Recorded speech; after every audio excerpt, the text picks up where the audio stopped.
నాగార్జున గారు కామనర్స్తో కూడా మాట్లాడేశారు. ఇక్కడ వరకు ఎలా అంటే కట్టే కొట్టే తెచ్చే అన్నట్టుగా టకటక అయిపోయింది. ఎక్కడ కూడా ల్యాగ్ చేయలేదు. ప్రతి ఒక్కటి స్మూత్గా అయిపోయినట్టు అనిపించింది. కామనర్స్తో మాట్లాడిన తర్వాత ఏం జరిగింది అంటే ఆయన ఇంకా మన అసలైన సెలబ్రిటీస్ ఈ బిగ్ బాస్కి ఈ సీజన్లో మన ఫస్ట్ సెలబ్రిటీ కంటెస్టెంట్ వచ్చేసి తనుజ గారు. సో మన చుక్కేశ్వర్ గారికి తనుజ గారు తెలుసో లేదో కనుక్కుందాం. చుక్కేశ్వర్ గారు, మీకు తనుజ గారు తెలుసా అండి? తెలుసు. ముద్దుతో పొద్దున్నే నిద్ర లేపే ముద్ద బంగారం అవనే కదా, ఇదే కదా, తెలుసు. Exactly sir, correct. తనుజ గారు ఎవరో కాదు, మన జీ తెలుగులో ముద్దమందారం అనే సీరియల్తో మన అందరికీ సుపరిచితమైన వారే. ఆ తనుజ గారిని ఆ సీరియల్కి ఇంట్రడ్యూస్ చేసింది కూడా ఎవరో కాదు, మన కింగ్ నాగార్జున గారే. అన్నపూర్ణ స్టూడియోస్ నుంచి తనని రిప్రజెంట్ చేసిన సీరియల్ అది ముద్దమందారం.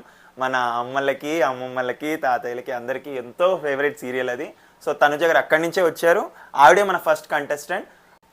నాగార్జున గారికి తనుజ గారికి జరిగిన కాన్వర్జేషన్ మధ్యలో నాకు బాగా నచ్చిన ఒక ఎలిమెంట్ నాగార్జున గారు ఇచ్చిన ఆడపిల్లల యొక్క అష్యూరెన్స్ గురించి. మన సినీ ఇండస్ట్రీలో ప్రతి ఒక్కరికి ఇది ఒక అనుమానం ఉంటుంది, ఆడపిల్లలు సినీ ఇండస్ట్రీలోకి వెళ్తే పాడైపోతారు, వాళ్ళని ఏదో ఒక విధంగా మభ్యపరుస్తారని ప్రతి ఒక్కరు అనుకుంటూ ఉంటారు. దానికి నాగార్జున గారు ఇచ్చిన ఆన్సర్ అయితే నాకు చాలా బాగా నచ్చింది. మీ ఇంటి ఆడపిల్లని మా ఇంటి ఆడపిల్లలా చూసుకుంటామన్నారు. నిజంగా ఆ వర్డ్ ఏదైతే ఆయన చెప్పారో అది నిజంగా చాలా హ్యాపీగా అనిపించింది. తనుజ గారు కూడా ఒక మాట అన్నారు, ఆవిడ వంట బాగా చేస్తారంట, బిర్యానీ కూడా బాగా వండుతారంట. సో అది ఆయనకి ఎలాగో రాబో రోజుల్లో తెలిసిపోతుంది. కిచెన్లోనే కదా అంత డ్రామా జరిగేది. తను వంట చేస్తుందో, వంట చేయిస్తుందో, తన వంటతో ఎవరినైనా ముప్పు తిప్పలు పెడుతుందో, లేకపోతే తన వంటతో అందరినీ ఆకట్టుకుంటుందో రాబో ఎపిసోడ్లో మనం చూస్తూ ఉందాం. చుక్కేశ్వర్ గారు, మన సెకండ్ కంటెస్టెంట్ ఎవరో మీకు గుర్తున్నారా? ఒక నిమిషం, నాకెందుకు గుర్తులేదురా? లచ్చు పాపా లంచ్కి వస్తావా, లడ్డు కొరికిస్తావా, లడ్డు తినిపిస్తావా, లిల్లీ పువ్వంటి సోకుతావా. కరెక్ట్ చుక్కేశ్వర్ గారు. మన రెండో కంటెస్టెంట్ ఎవరో కాదు, ఆశా సైని గారు కాదు, ఫ్లోరా సైని గారు. ఆవిడ అసలు పేరేంటో ఈరోజు మనకి బిగ్ బాస్ ద్వారా తెలిసింది. ఆవిడ ఫ్లోరా సైని గారు. ఆవిడ ఏవి చూసినప్పుడైతే మన హృదయాలు ఖచ్చితంగా కదిలించబడి ఉంటాయి. ఎందుకంటే ఎంతో ఎమోషనల్ రోలర్ కోస్టర్ గుండా వెళ్ళారు. ఆవిడ మొహం మీద దెబ్బలు అవన్నీ చూసినప్పుడు నాకైతే చాలా బాధ అనిపించింది. కానీ ఒక స్త్రీ, ఒక ఆడది అంతి తట్టుకొని ఇక్కడ దాకా వచ్చి మళ్ళీ తన జీవితంలో ఇంకొక ఆపర్చునిటీ కోసం ఎదురు చూడడం అనేది నిజంగా అప్రిషియేట్ చేయాల్సిన విషయం. ఈ బిగ్ బాస్ సీజన్ 9 తన జీవితంలో మంచి ఆపర్చునిటీస్ తేవాలని, తన జీవితం మళ్ళీ అనుకున్న స్థాయికి ఎదగాలని మనం అందరం కోరుకుందాం. రాబోయే రోజుల్లో తన ఆట ఎలా ఉంటుందో కూడా చూద్దాం. ఇక్కడి వరకు అయితే చాలా బాగుంది. రాబోయే రోజుల్లో అసలైన ట్రూ కలర్స్ బయటపడతాయి. అలా ఇద్దరు మెయిన్ సెలబ్రిటీస్ అయితే మన బిగ్ బాస్ హౌస్లోకి వెళ్ళిపోయారు. ఇంకా ఆడియన్స్ అందరు ఎదురు చూస్తున్న మెయిన్ ఘట్టం వచ్చేసి కామన్ మ్యాన్స్ ఎప్పుడు వెళ్తారు, ఎలా వెళ్తారు, వాళ్ళని ఎలా లోపలికి పంపిస్తారు. నా బ్రెయిన్లో కూడా అదే క్వశ్చన్ ఉంది. అప్పుడే నాగార్జున గారు కామనర్స్ ఎలా బిగ్ బాస్ హౌస్లోకి వెళ్తారు అనేది ఎక్స్ప్లెయిన్ చేశారు. సో బిగ్ బాస్ హౌస్లోకి 5గురు వెళ్ళబోతున్నారు. అందులో 3గురిని ఆడియన్స్ సెలెక్ట్ చేశారు, 2ని మాత్రం జ్యూరీ, అభిజిత్, బిందు మాధవి, నవదీప్, శ్రీముఖి. ఈ 4గురు సెలెక్ట్ చేసిన ఒక 2 కంటెస్టెంట్స్ కూడా బిగ్ బాస్ హౌస్లోకి వెళ్తారు అని నాగార్జున గారు క్లారిటీగా ఎక్స్ప్లెయిన్ చేశారు. సో ఫస్ట్ మన బిగ్ బాస్ హౌస్లోకి మన army men Pawan Kalyan. So తను ఎలా వెళ్ళాడు అంటే ఆడియన్స్ ఓట్స్ ద్వారా వెళ్ళాడు, జ్యూరీ సెలెక్షన్ వల్ల కాదు. ఆడియన్సే తను బిగ్ బాస్ హౌస్లో ఉండాలని కోరుకుని ఓట్స్ వేశారు. కాబట్టి పవన్ కళ్యాణ్ని ఫస్ట్ పంపిస్తున్నామన్నాను అని నాగార్జున గారు చెప్పారు. మన పవన్ కళ్యాణ్ ఫస్ట్ కామనర్గా బిగ్ బాస్ హౌస్లో అడుగు కూడా పెట్టేశాడు. వెళ్ళిండు, ఏం సంతోషం. వెళ్ళంగానే పెట్టిండు కదా బిగ్ బాస్ పెంట. ఓ మర్చిపోయా, అదొకటి ఉంది కాదు, చాలా బాగా గుర్తు చేశారు చుక్కేశ్వర్ గారు. అలా పవన్ కళ్యాణ్ హౌస్లోకి వెళ్ళిన వెంటనే బిగ్ బాస్ తన ఆట మొదలు పెట్టేశాడు. తెలిసిందే కదా ఒకరి మీద ఒకరికి ఎలా ఆ గ్రడ్జెస్ స్టార్ట్ అవ్వాలి అనేది. సో ఫస్ట్ ఇచ్చిన టాస్క్ వచ్చేసి మన పవన్ కళ్యాణ్కే ఇచ్చారు. మన పవన్ కళ్యాణ్ హౌస్లో ఆల్రెడీ వెళ్ళిన 2 సెలబ్రిటీస్ను ఒకరిని ఎంచుకోవాలి. వాళ్ళకి ఈ వారం అంతా క్లీనింగ్ వర్క్ అప్పచెప్పాలి. ఏం క్లీనింగ్ అనుకుంటున్నారు? Washroom cleaning. So first task washroom cleaning అనమాట. ఆ వాష్రూమ్ క్లీనింగ్ మన పవన్ కళ్యాణ్ ఎవరికో కాదు, ఫ్లోరా గారికే ఇచ్చాడనమాట. వాళ్ళిద్దరి మధ్యలో నాకొద్దు అని ఎవరు అనుకుంటున్నారో చూసి మరి ఎన్నుకొని ఫ్లోరా గారికి ఆ టాస్క్ ఇవ్వడం జరిగింది. ఇంకా మన 4వ సెలబ్రిటీ కంటెస్టెంట్ వచ్చేసి ఇమ్మాన్యుయల్ అంటే అందరికీ తెలిసిన వ్యక్తే. జబర్దస్త్లో, ఎక్స్ట్రా జబర్దస్త్లో, శ్రీదేవి డ్రామా కంపెనీలో కామెడీస్ చేస్తూ స్కిట్స్ చేస్తూ ఉంటాడు. ఆ ఇమ్మాన్యుయల్ మన 4th బిగ్ బాస్ సెలబ్రిటీ కంటెస్టెంట్గా వచ్చేసాడు. ఆయన వచ్చిన తర్వాత ఆయన గురించి ఒక ఇంట్రొడక్షన్ ఏవి ప్లే చేశారు. తర్వాత నాగార్జున గారు ఇమ్మాన్యుయల్ మధ్యలో కాన్వర్జేషన్, ఇమ్మాన్యుయల్ ఒక మంచి పాట పాడి లేడీ ఫీమేల్ వాయిస్తో కూడా పాట పాడగలను అని ప్రూవ్ చేసుకున్నాడు. నాగార్జున గారు ఇమ్మాన్యుయల్ గారిని ఒక ప్రశ్న అడిగారు, ఇక్కడున్న కామనర్స్లో నీకు ఎవరు కాంపిటీషన్ అనిపిస్తున్నారంటే ఇమ్మాన్యుయల్ గారు ఎక్కువసేపు ఆలోచించకుండా క్లారిటీగా సూటిగా చెప్పేశారు, నాకు హరీష్, శ్రీజ వీళ్ళిద్దరిని చూస్తే కాంపిటీషన్గా అనిపిస్తున్నారు. ఎందుకంటే బిగ్ బాస్ అగ్ని పరీక్షలో వాళ్ళని చూశాను, ఎంతో బాగా ప్రదర్శించారు కాబట్టి వాళ్ళు నాకు కాంపిటీషన్ అనుకుంటున్నా అని క్లియర్ మైండ్ సెట్తో ఉన్నాడు అనిపించింది నాకైతే. ఇమ్మాన్యుయల్ వచ్చిన ప్రెజెన్స్ కానీ తనని తాను ప్రదర్శించుకున్న విధానం కానీ నాకైతే చాలా బాగా నచ్చింది. బిగ్ బాస్ హౌస్లో తను ఒక మంచి ఇంపార్టెంట్ రోల్ పోషిస్తాడని అయితే నేనైతే నమ్ముతున్నాను. అబ్బాబ్బాబ్బా ఏం పాడిండ్రా, అమ్మాయి అబ్బాయి తెలియకుండా ఏదో పాట పాడిన వాడు. గుర్తొచ్చింది, విడలేక నిన్ను విడిపోయి ఉన్నా పాడినరా. కరెక్ట్ సార్, కరెక్ట్ చెప్పారు. నిజంగా ఇమ్మాన్యుయల్ అయితే అద్భుతంగా పాడాడని మెచ్చుకోవాలి. ఇప్పుడు మన 5వ సెలబ్రిటీ కంటెస్టెంట్ వచ్చేసి సృష్టి మనందరికీ డి ద్వారా చాలా పరిచయం, చాలా బాగా డ్యాన్స్ వేస్తుంది, ఎన్నో డ్యాన్స్లు వేసి మనల్ని అలరించింది. అలాగే సినిమాలకు కూడా కొరియోగ్రఫీ చేసింది. పుష్ప 2లో చూసేకి అగిరవ మాదిరి అనే సాంగ్కి తనే కొరియోగ్రాఫర్. అలాగే మనమే సినిమాలో శర్వానంద్ గారికి కూడా కొరియోగ్రఫీ చేసింది. ఇప్పుడు ఈరోజు లాంచ్ ఈవెంట్లో కూడా తను మంచి పర్ఫార్మెన్స్తో ఇంట్రడక్షన్ అయితే ఇవ్వడం జరిగింది. కింగ్డమ్ సాంగ్ హెల హెల హెల పాటకి సూపర్ చేసింది డ్యాన్స్. అలా సృష్టి మన 5వ కంటెస్టెంట్గా బిగ్ బాస్ హౌస్లోకి వెళ్ళిపోయారు. సృష్టి పాప మాత్రం డాన్స్ సూపర్ వేసిందిరా, సూపర్. అవును సార్, అది నిజం. అలా ఎవరైతే తనకి రెడ్ కార్డ్ ఇచ్చి నువ్వు వేస్ట్, నువ్వు అసలు మనిషివే కాదని తిట్టారో ఆ జ్యూరీయే బిందుమాధవి గారి వచ్చి హరీష్ని సెలెక్ట్ చేసి బిగ్ బాస్ హౌస్లోకి పంపించారు. సో ఇప్పటి వరకు జరిగిన దాంట్లో హరీష్ తన ట్రూ కలర్స్ చూపించినట్టే అనిపించింది. ఒక యాంగ్రీ మ్యాన్గా తన ఎమోషన్ని దాచుకోకుండా ఉన్నది ఉన్నట్టుగా చెప్పినట్టే అనిపించింది. కానీ అసలు రణరంగం, అసలు చదరంగం బిగ్ బాస్ హౌస్ లోపల జరుగుతుంది. అక్కడ మన హరీష్ ఇదే ట్రూ కలర్స్ మెయింటైన్ చేస్తాడా, లేకపోతే మొహానికి తీసేసిన మాస్క్ని మళ్ళీ పెట్టుకుంటాడా, మనం నెక్స్ట్ ఎపిసోడ్లో చూడాల్సిందే. కాదరా, ఆ హరీష్ మా ఎందుకు ఎప్పుడు సీరియస్గా పెట్టుకుంటాడు ముఖము, నవ్వడా? జర నేర్పి రాదరా నవ్వు. ఏమో సార్, బిగ్ బాస్లో ఏదైనా జరగచ్చు. కోపంగా ఉన్న వాళ్ళు నవ్వే వాళ్ళుగా మారిపోవచ్చు, నవ్వే వాళ్ళు కోపిస్టులు కూడా మారిపోవచ్చు. చూద్దాం రాబో రోజులు ఏం జరుగుతుందో. మన 7వ కంటెస్టెంట్ వచ్చి భరణి గారు. ఆయన రావడం ఒక యాంగ్రీ ఏవీతోటి వచ్చారు. ఎందుకంటే ఆయన చూడడం యాంగ్రీగానే ఉంటారు కాబట్టి ఆయనని చూసినప్పుడు నాకైతే చాలా భయం వేసేది సీరియళ్ళల్లో చూసినప్పుడు. ఇప్పుడు ఆ వీడియోలో కూడా అలాగే సీరియస్ ఆ రౌద్రాన్ని అలాగే కంటిన్యూ చేస్తూ వీడియో తీసుకొచ్చారు. ఆ వీడియో తర్వాత ఆయన ఎంట్రీ ఇచ్చారు. ఒక చిన్న డ్రామా జరిగింది. తను ఒక ప్రోడక్ట్ తీసుకురావడం, అది నేను లేకపోతే ఇది నా బాడీ పార్ట్, ఇది లేకపోతే నేను ఉండలేను అని చెప్పడం, బిగ్ బాస్ గారు వెళ్ళిపోవడం అని చెప్పడము, మళ్ళీ భరణి గారు తిరిగి రావడం. మొత్తానికి ఫైనల్గా అయితే కంక్లూజన్ ఏంటంటే 7వ కంటెస్టెంట్ 5వ సెలబ్రిటీ వచ్చేసి మన భరణి గారు. ఆయన కూడా మన బిగ్ బాస్ హౌస్లోకి వెళ్ళిపోయారు. కాకపోతే ప్రీవియస్ వచ్చిన ప్రోమో వీడియోకి ఇక్కడ నేను ఐడెంటిఫై చేసింది ఏంటంటే ప్రోమోలో డైరెక్ట్ బిగ్ బాసే మీరు బయటికి వెళ్ళిపోండి అని భరణి గారితో చెప్పడం విన్నాము. కానీ ఇక్కడ మాత్రం బిగ్ బాస్ గారు ఏం చెప్పలేదు. నాగార్జున గారే చెప్పి బిగ్ బాస్ ఒప్పుకోవట్లేదు మీరు వెళ్ళిపోండి అని చెప్పడం, మళ్ళీ నాగార్జున గారే బిగ్ బాస్ పర్మిషన్ ఇచ్చారు మీరు రాండి అని చెప్పడం, వచ్చిన తర్వాత భరణి గారి హౌస్లోకి అయితే పంపించేశారు. ఆయన మన 7th కంటెస్టెంట్. 8th కంటెస్టెంట్ వచ్చేసి మన రితు చౌదరి. మనందరికీ తెలుసు ఈటీవీ షోస్లో కానీ ఈటీవీ ఈవెంట్స్లో కానీ రితు చౌదరి గారు వస్తూనే ఉంటారు. సో రితు చౌదరి గారు కూడా 8th కంటెస్టెంట్గా వచ్చారు. ఆవిడ గురించి పెద్ద చెప్పుకునేటట్టుగా ఏం అనిపించలేదు. ఆవిడని కూడా అయితే హౌస్లోకి పంపించేశారు. 9వ కంటెస్టెంట్ యాజ్ యూజువల్గా ప్యాటర్న్ చూసుకుంటూ వస్తే మనకి 9వ కంటెస్టెంట్ వచ్చేసి కామనర్ అయి ఉంటాడు. సో మళ్ళీ కామనర్స్లో ఎవరిని సెలెక్ట్ చేస్తామన్నప్పుడు ఈసారి మళ్ళీ ఆడియన్స్ రిక్వెస్ట్ ప్రకారం, అంటే ఆడియన్స్ ఎవరికైతే ఓట్స్ వేశారో వాళ్ళనే ఈసారి బిగ్ బాస్ హౌస్లోకి పంపిస్తున్నామని ఫోటో తీయడం జరిగింది. అందులో మన పవన్ డీమన్ ఫోటో ఉంది. పవన్ డీమన్కి ఆడియన్స్ ఓట్స్ వేశారని అయితే చెప్పారు, కానీ అది ఎంతవరకు సమంజసం అయితే నాకు అర్థం కాలేదు. మనం ఆ బిగ్ బాస్ అగ్ని పరీక్ష చూసినట్లయితే అందులో తన పర్ఫార్మెన్స్ కానీ పెద్ద గొప్పగా ఏం అనిపించలేదు. కానీ ఆడియన్స్ ఓట్ తనకు రావడం అనేది మేబీ అది ఎలా జరిగిందో దేవుడికే తెలియాలి.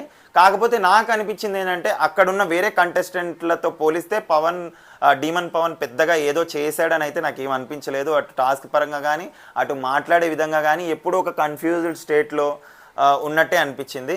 మరి మన చుక్కేశ్వర్ గారికి ఏమనిపించిందో కూడా కనుక్కుందాం. అరే పవన్ డీమన్ ఎట్లా పోయిండు బిగ్ బాస్ హౌస్లోకి? అసలు ఆయన ఎట్లా పోయిండు? నువ్వు ఎందుకు వీడియో తీస్తున్నావు? నేను ఎందుకు ఈడ కూర్చున్నాను? నాకేం అర్థమవుతలేదురా. మన 10th కంటెస్టెంట్ వచ్చేసి అర్చన గారు అందరికీ బుజ్జిగడు సినిమా అంటే బాగా గుర్తొస్తారు. ఆవిడ మన 10th కంటెస్టెంట్గా ఈసారి బిగ్ బాస్ సీజన్కి వచ్చారు. ఆవిడ హిస్టరీ ఆవిడ ఏవి చూపించినప్పుడు ఆవిడ ఫ్లాష్ బ్యాక్ గురించి చెప్పినప్పుడు అయితే నాకు కూడా చాలా బాధ అనిపించింది. తన మీద వచ్చిన ఎలిగేషన్ ఏదో కోర్ట్ కేసు గురించి మాట్లాడారు. సో తన జీవితం అక్కడితో ఆగిపోయింది, ఎన్నో రూమర్స్ స్ప్రెడ్ అయ్యాయి, తన జీవితం ఇంకా అయిపోయింది అనుకున్న టైంలో మళ్ళీ ఇప్పుడు బిగ్ బాస్ తనకి సెకండ్ ఆపర్చునిటీ ఇచ్చింది అని చెప్పడం నిజంగా సంతోషమే. నిజంగా ఈ ఇండస్ట్రీలో ఉన్న ఆడవాళ్ళకి పాపం ఎంతో గ్లామర్గా ఉంటారు అని మనం అనుకుంటాం, కానీ ఆ లోపల ఉండే కష్టాలు ఆ బాధలు వాళ్ళకి మాత్రమే తెలుస్తాయి. కానీ అవన్నీ తట్టుకొని తను సెకండ్ ఆపర్చునిటీ కోసం బిగ్ బాస్ హౌస్కి రావడం అయితే నిజంగా కరేజియస్ డెసిషన్ అని చెప్పచ్చు.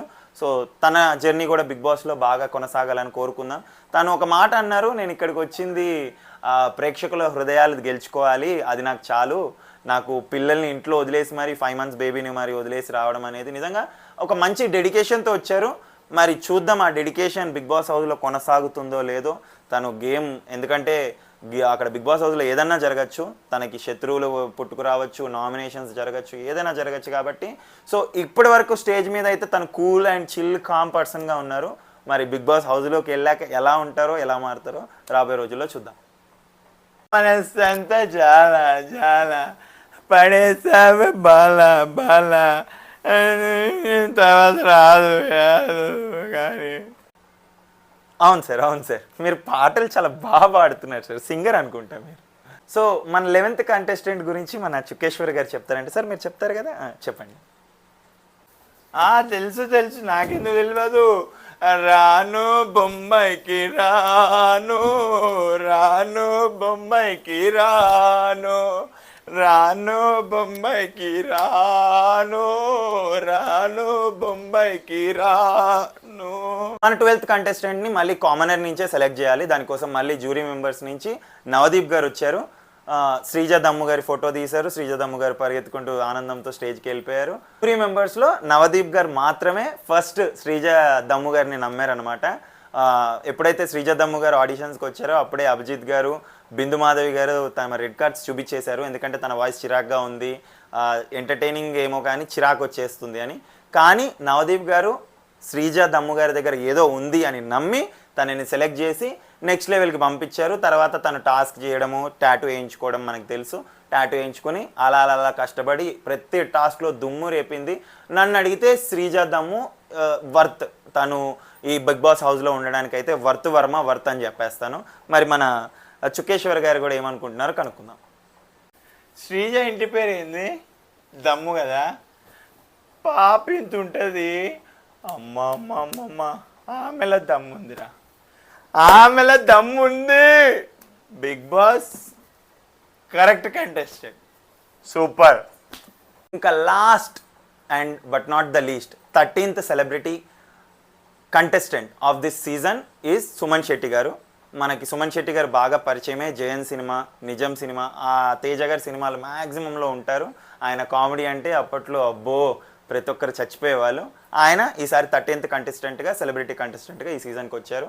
ఆయన గురించి ఒక ఏవీ వేశారు, నాగార్జున గారు హగ్ చేసుకున్నారు. తర్వాత సుమన్ శెట్టి గారు కూడా హౌస్లోకి వెళ్ళిపోయారు. ఇంకా మిగిలింది 14th కంటెస్టెంట్, అది కూడా ఫ్రమ్ కామనర్సే. ఆల్రెడీ 4 కామనర్స్ ఇంట్లోకి వెళ్ళిపోయారు. టాస్కులు కూడా ఎవరికి ఇవ్వాలో సెలబ్రిటీస్కి ఇచ్చేశారు.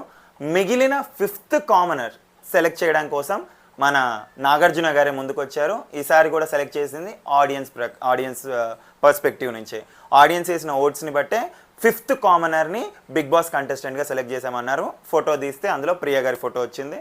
ప్రియ గారిని సెలెక్ట్ చేశారు, ప్రియ గారిని హౌస్లోకి పంపించేశారు. ఇంతటితో అయిపోయింది అని అనుకున్నారు అందరూ.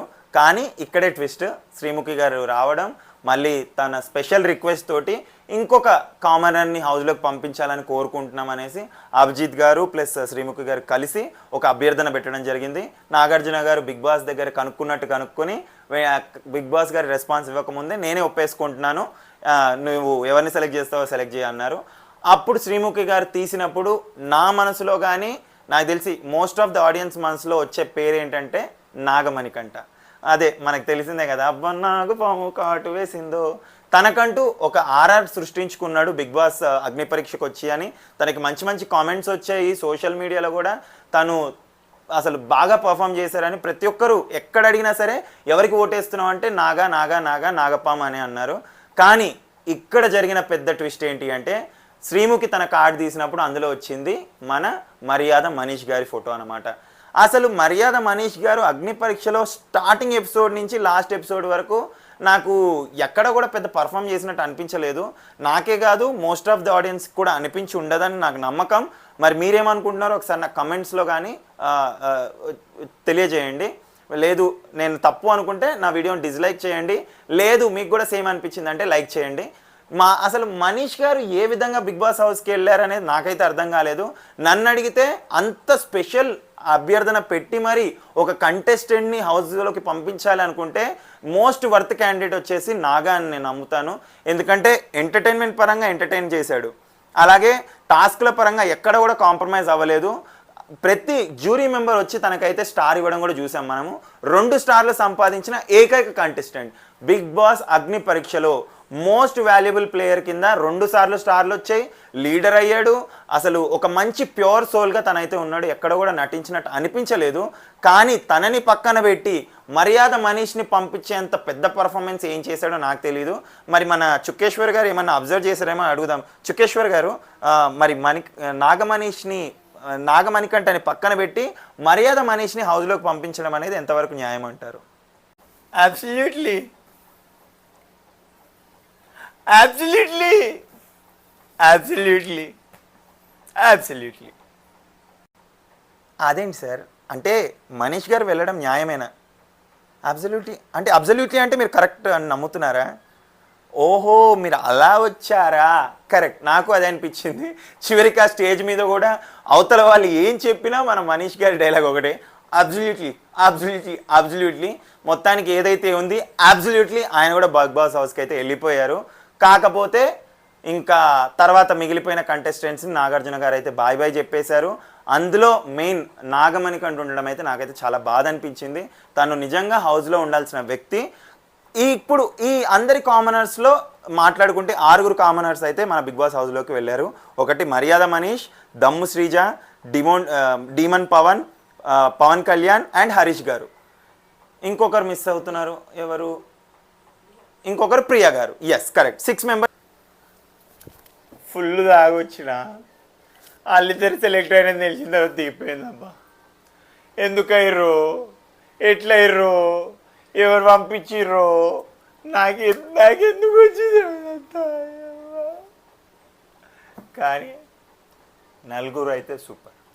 వీళ్ళిద్దరి గురించి నాకు తెలియదు, మీకు తెలిస్తే కామెంట్ చేయరు. అలాగే నేను యూట్యూబ్ ఛానల్ స్టార్ట్ చేసిన తర్వాత ఫస్ట్ వీడియోకి మీరు ఇచ్చిన రెస్పాన్స్కి నిజంగా thank you so much for all the friends, family members and viewers. ఎవరెవరైతే నా వీడియో చూసి లైక్ చేశారో అలాగే సబ్స్క్రైబ్ చేసుకున్నారో వాళ్ళందరికీ థ్యాంక్ యూ.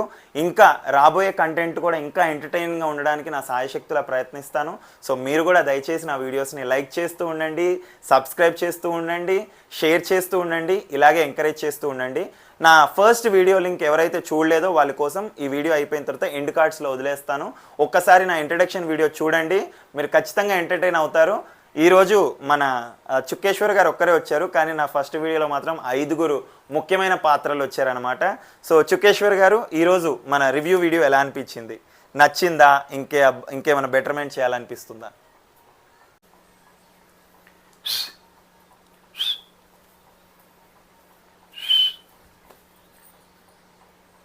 ఈ వీడియో నచ్చినా నచ్చకున్నా ఏమైనా నేను దండ పెడితే లైక్ చేయాలన్నా, చూస్తున్నావు సబ్స్క్రైబ్ ఎత్తలేవు, ఆగు ఆగు ఆగు, లైక్ కొట్టు, సబ్స్క్రైబ్ కొట్టు, కమెంట్ చేయరా అదే ఎట్లుందో. చేసినావా? శనార్థులు. ఉంటా, బాయ్ బాయ్.